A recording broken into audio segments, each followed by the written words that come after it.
आज हम एक प्रॉब्लम डिस्कशन करने जा रहे हैं, जेई रिलेवेंट प्रॉब्लम है। क्वेश्चन का बैकग्राउंड मुझे एक्सप्लेन करते हैं क्वेश्चन क्या है। तो अपने पास एक अरेंजमेंट दिख रहा होगा।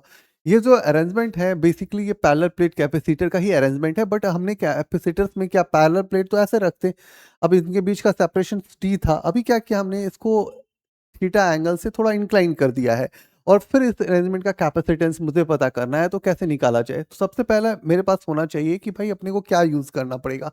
तो मेरे को पता है कि जनरल फॉर्मूला सबको पता होता है, C equal to epsilon naught A by D.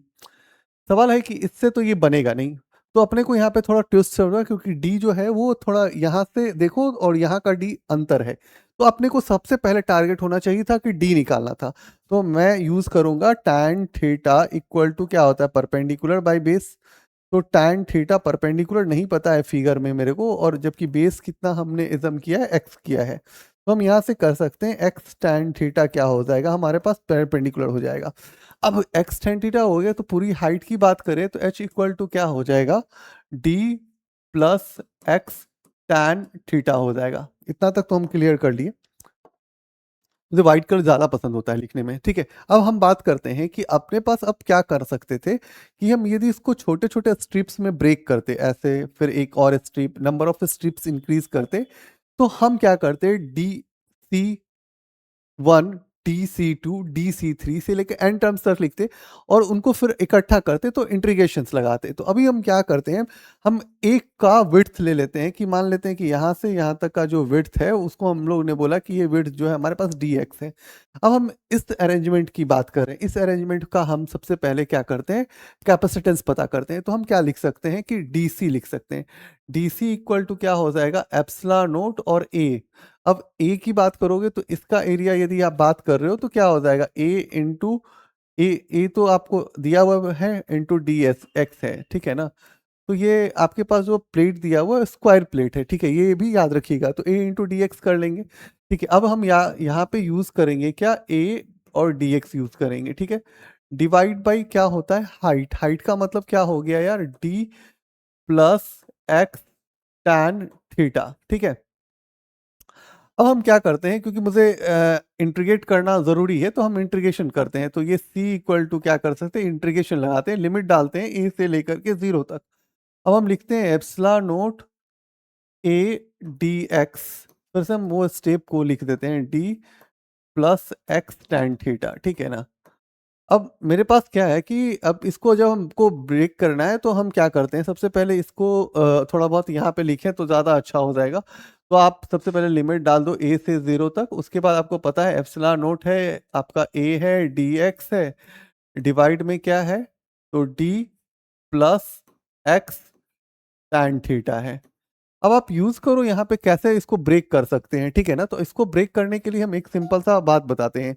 तो आपके पास एक इंटीग्रेशन हो, ऐसा आप लिखे 1 डिवाइड में a प्लस बी एक्स और डी एक्स। तो आप क्या लिखोगे, इसको ब्रेक करोगे तो आप लिखोगे 1 divide by B L N A जोर बी एक्स, ठीक है। आप इस पे सेटअप कीजिए, आप इज्यूम कीजिए कि आपका जो ए है वो बेसिकली क्या है, डी है, और बी जो है वो क्या है, आपका tan थीटा है। आप इस पे सेटअप कीजिए। मैं सॉल्यूशन दे रहा हूँ तो थोड़ा क्लियर को सॉल्यूशन देना चाहता हूँ, तो आपको थोड़ी क्लियरिटी में समझ में आ जाएगा। अब यहाँ पे आप देखोगे कि यहाँ पे जो ये कैपेसिटेंस है सी है। अब आप सी इक्वल टू सबसे पहले क्या लिखोगे, एप्सिलॉन नोट और ए को बाहर कर लोगे। अब आप इसको लिखोगे क्या, तो डी एक्स लिखोगे, डिवाइड में क्या लिखोगे, D plus x tan theta, और लिमिट डाल दिए ए से लेकर के 0 तक, ठीक है। अब आप इसको देखो तो इस टर्म से मिला सकते हो इजिली। तो आप इसको लिख सकते हो c equal to epsilon naught A, यहाँ पे आपने लिखा टैन थीटा, ठीक है। अब आप ब्रेक करते हैं, तो इसको ब्रेक करेंगे तो आपको पता है कि 1/b हो गया, फिर क्या हो जाएगा, ln ln हो जाएगा, ठीक। उसके बाद क्या होता है, एज और बी एक्स। तो यहाँ पे क्या हो जाएगा, d प्लस एक्स, और आपका क्या हो जाएगा, tan थीटा। तो x tan थीटा आप लिख लेंगे, ठीक है। ठीक है, अब यहाँ पे आपने ब्रेक किया तो आपको पता है कि यहाँ पे लिमिट भी लगा है, तो आप लिमिट लगा लेते हैं। यहाँ पे आप लिमिट सेट कर लीजिए। लिमिट सेट कीजिएगा तो क्या होगा, a और 0 आपका लिमिट हो जाएगा, ठीक है। अब यहाँ पे आप जैसे ही ये काम किए तो C इक्वल टू क्या हो जाएगा, एप्सिलॉन नोट और A, और यहाँ पे tan थीटा हो गया।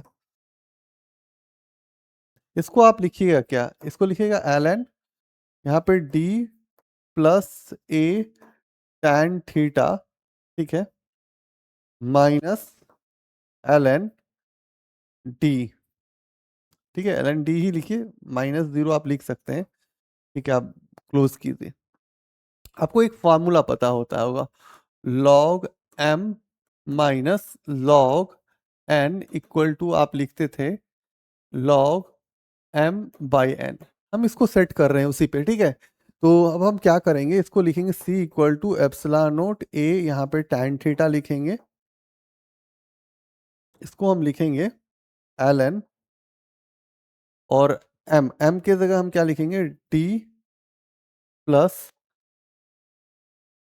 a tan थीटा, डिवाइड में हम क्या लिखेंगे, n के जगह हम क्या लिखेंगे, d लिखेंगे।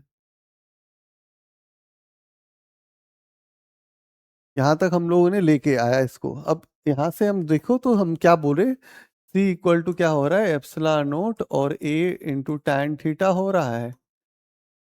यहाँ पे हमारे पास जो शब्द आया है वो शब्द आया है ln, यहाँ पे आया है ln, उसके बाद क्या है जी, ln d plus a tan theta, d plus a tan theta divide में d, ठीक है। अब आपसे बोला गया है कि tan थीटा बहुत छोटा है थीटा से। आप पूछोगे ये ऐसा क्यों सोच रहे हो आप, तो यहाँ पे एक मुद्दे का सवाल है कि मैंने फ्रिंजिंग इफेक्ट को की बात करी, फ्रिंजिंग का इफेक्ट जो होना चाहिए उसको मुझे यहाँ पे कम करना था, तो उसके लिए हमने इसको बहुत छोटा मान लिया है, ठीक है। तो ये मुद्दे का सवाल था, यहाँ पे फ्रिंजिंग इफेक्ट के लिए मैंने ऐसे लिखा है। तो c equal to epsilon nought a, और यहाँ पे आप क्या लिख सकते हैं, थीटा लिख सकते हैं। अब यहाँ से फिर से आप लिखोगे तो ये ln हो जाएगा, d प्लस ए थीटा हो जाएगा, डिवाइड बाई क्या हो जाएगा, ये डी हो जाएगा, ठीक है। अब आप एक जनरल इक्वेशन समझिए कि आपके पास कहीं पे ऐसा लिखा होता है ln 1 + z लिखा होता है, तो आप लिखते क्या है, तो आप लिखते हैं z minus Z square by 2 plus Z³/3, फिर माइनस, और ये स्टेप बढ़ता जाता है। इसको टेलर इक्वेशंस सीरीज इक्वेशंस में बात करते हैं, ठीक है। तो अब हम यहाँ पे क्या कर रहे हैं, हम यहाँ पे बात कर रहे हैं ln, और क्या कह रहे हैं कि d प्लस d तो कट जाएगा, तो आप ऐसा लिख लीजिए, d कट जाएगा तो ये 1 बच जाएगा, और यहाँ पे क्या बच जाएगा, a थीटा बाई d बच जाएगा, हाँ या ना। हम इसको ब्रैकेट में लिख लें तो ज़्यादा अच्छा रहेगा। अब इसको आप ब्रेक कीजिएगा तो क्या हो जाएगा जी, एक तो आपका क्या हो जाएगा ए, और इसको हम थोड़ा थोड़ा इस प्रॉपर्टीज में लिखते हैं, ठीक है। तो हम इसको क्या लिख सकते हैं, A theta by D minus 1/2 A theta by D, और इसका होल स्क्वायर लिख सकते हैं, क्लियर है। अब हम यहाँ पे इसको सब्स्टिट्यूट करते हैं, तो c इक्वल टू हम क्या लिख सकते हैं, epsilon naught A divide by theta. अब हम यहाँ पे लिखेंगे क्या है, पहले इस चीज़ को जो हम लोगों ने ब्रेक किया है ऑलरेडी वहाँ पे हमने लिखा है, तो हम लिखेंगे ए थीटा बाई डी सर्दी minus 1/2 A square theta square by D square, clear है। अब यहाँ से यदि हम सोचें कि थीटा को, ये क्योंकि मेरा थीटा है तो इस थीटा को इससे डालते हैं, तो c इक्वल टू क्या हो जाएगा, एप्सिलॉन नोट ए, ठीक है। इस दोनों में से क्या कॉमन है, तो इसमें से d कॉमन है, तो d हमने निकाल लिया है यहाँ से, और यहाँ से थीटा डिवाइड कर देते हैं, यहाँ से हम थीटा डिवाइड करते हैं, और इस दोनों में a है तो यहाँ पे क्या हो जाएगा, ए स्क्वायर। अब आप पीछे जाइए तो देखिए कि आपके प्रूफ में ए स्क्वायर दिख रहा है, ठीक है। तो आपका मतलब कि आप जो सोच रहे हैं वो सही चल रहे हैं, ठीक है, ए स्क्वायर हो जाएगा। तो यहाँ पे यदि आप थीटा से डिवाइड करते हैं तो ये क्या हो जाएगा, यहाँ पे आपने डी को भी बाहर कर लिया, यहाँ पे थीटा को डिवाइड कर रहे हैं, तो ये क्या हो जाएगा, 1 हो जाएगा, कुछ नहीं बचेगा, माइनस 1/2।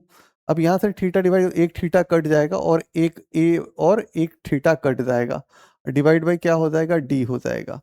अब आप देखिए यहाँ पे जो आपने प्रूव करना है वहाँ पे क्या लिखना है, epsilon naught A square D 1 minus theta into A divide by 2d। अब देखो यहाँ पे आपका कैपेसिटेंस क्या आ रहा है भाई, आपका कैपेसिटेंस जो आ रहा है उसका सेम वैल्यू है ना, तो 2 बातें हैं कि यहाँ पे बहुत इम्पोर्टेंट है कि यहाँ पे फ्रेंजिंग के इफ़ेक्ट्स को कम करने के लिए हम लोगों ने ये असम्पशन्स किया, ठीक है ना?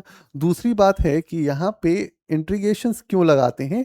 क्योंकि हम यहाँ पे नंबर ऑफ स्ट्रिप्स लेते हैं, यहाँ पे 1 स्ट्रिप लेंगे, फिर 1 स्ट्रिप लेंगे, तो इन सबों को जोड़ने के लिए फिर मुझे इंट्रीगेशंस का ज़रूरत पड़ेगा। तो ये 2 चीज़ें समझने वाला बात था। दूसरा जनरल चीज़ेस था, फिज़िक्स के इम्प्लीमेंटेशंस थे किए हुए, थोड़ा बहुत यहाँ पे देखो तो थोड़ा बहुत ही नया चीज़ आपको शायद, बट आप जेईई इसमें पढ़ रहे हैं तो ये चीज़ सबको पता होगा। और दूसरी ये वाली चीज़ें जो सीरीज़ वाले में हमने ने ये पॉइंट आउट कर रखा हूँ, ये दोनों चीज़ें तो आप बहुत फ़ैमिलियर होंगे, तो आप दोनों चीज़ें के साथ इसको हैंडल कर सकते हैं। तो आज के लिए थैंक यू।